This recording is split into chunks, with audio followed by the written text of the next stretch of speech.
Hello दोस्तों, आपका स्वागत है अविनाश क्लासेस के हिंदी स्टेनो चैनल में।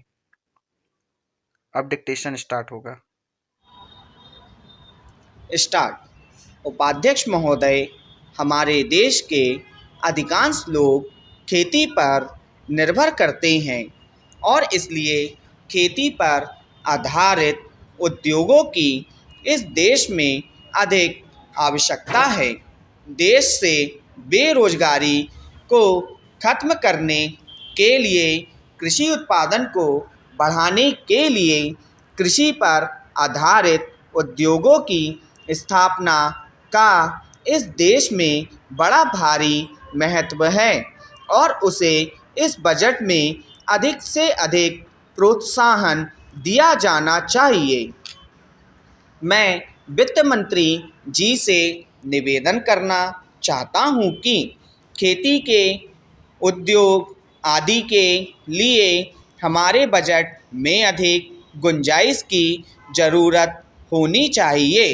इससे हमारे देश के बेरोजगारों और किसानों को काफ़ी लाभ होगा और हमारे कृषि उत्पादन में भी देश के बेरोजगार और किसानों को उन्नति होगी तथा इसके साथ ही साथ हमारे किसान भाइयों को भी रोजगार मिलेगा। वित्त मंत्री जी ने काफ़ी अच्छा बजट पेश किया है, लेकिन खेती के उद्योग के लिए इसमें विशेष व्यवस्था करने और इसमें अधिक धन लगाने की अधिक आवश्यकता है।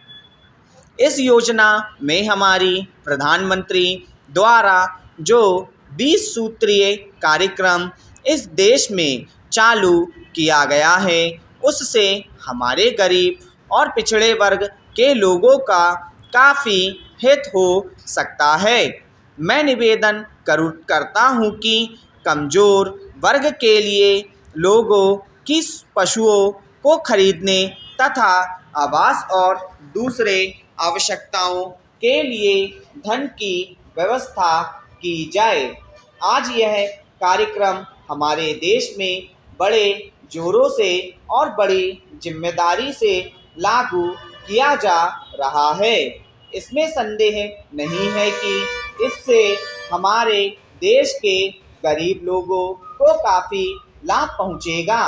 पैरा हमारे देश में मध्य प्रदेश काफ़ी पिछड़ा हुआ है। मध्य प्रदेश में खनिज और वन दोनों देशों में सबसे ज़्यादा है।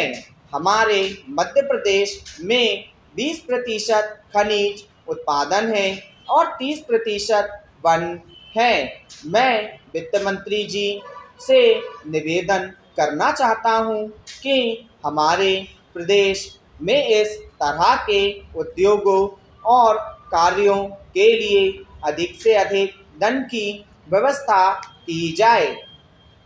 एक दृष्टि से मध्य प्रदेश सबसे आगे है, लेकिन फिर भी यह अन्य राज्यों की तुलना में पिछड़ा हुआ है। यहाँ से 1000 टन कोयला प्रतिदिन देश भर में जाता है। मैं निवेदन करूँगा कि कोयले की खानों के पास ताप बिजली घर बनाए जाएं, ताकि हमारे देश की आवश्यकता को भी पूरा किया जा सके और देश को सस्ते दामों पर बिजली मिल सके। पैरा महोदय, सिंचाई के लिए भी हमारे प्रदेश को अधिक धन दिया जाना चाहिए।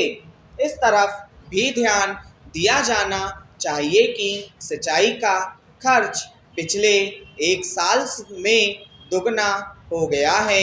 इसका कारण चाहे योजना बनाने में कमी हो या चाहे प्रशासनिक व्यवस्था में कमी हो, इसके कारणों का पता लगाकर आवश्यक उपाय किए जाने चाहिए।